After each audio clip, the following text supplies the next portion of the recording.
واللہ ما طلعت شمس ولا غربت. ارشاد فرمایا کہ میں نے دنیا میں سب کے احسانات کے بدلے دے دیے، ابو بکر تیرے احسانات کا بدلہ قیامت کے دن اللہ دے گا. اب آپ اندازہ لگائیں کہ سیدنا صدیق انہوں نے نبی صاحب پر کتنے احسانات کیے ہوں گے کہ محبوب صلی اللہ علیہ وسلم فرماتے ہیں میں نے سب کے احسانات کا بدلہ چکا دیا، ابو بکر تیرے احسان کا بدلہ قیامت کے دن اللہ دے گا. علامہ اقبال نے اس کو شعر کی زبان میں یوں کہا ہے، امن الناس بر مولائے ماں، وہ یہ میرے مولا پر سب سے زیادہ احسان کرنے والا تھا.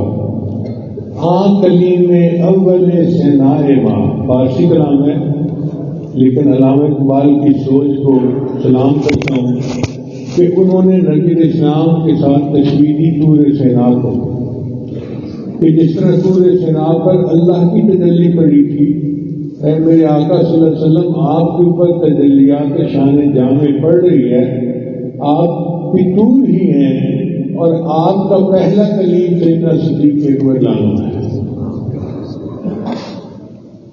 امن الناس بر مولائے ماں، کلیم اول سینائے ماں، ہمت او کشت ملت راج ابر، اس کی ہمت تو ملت کے لیے بادل کی مانند تھی. جیسے کھیتی کے لیے بادل ہوتا ہے نا، بارش برستی ہے تو کھیتی بڑھتی ہے، تو امت کی کھیتی کے لیے اس کی ہمت بادل کی مانند تھی. ثانی اسلام و غار و بدر و قبر، اس مصرے میں علامہ اقبال نے ان کی 4 فضیلتوں کو ایک جگہ جمع کر دیا ہے. یہ کام کوئی دوسرا نہیں کر سکا. ثانی اسلام و غار و بدر و قبر، ایک چھوٹا سا مصرا ہے لیکن اتنی لمبی تاریخ کو انہوں نے کوزے میں بند کر دیا ہے.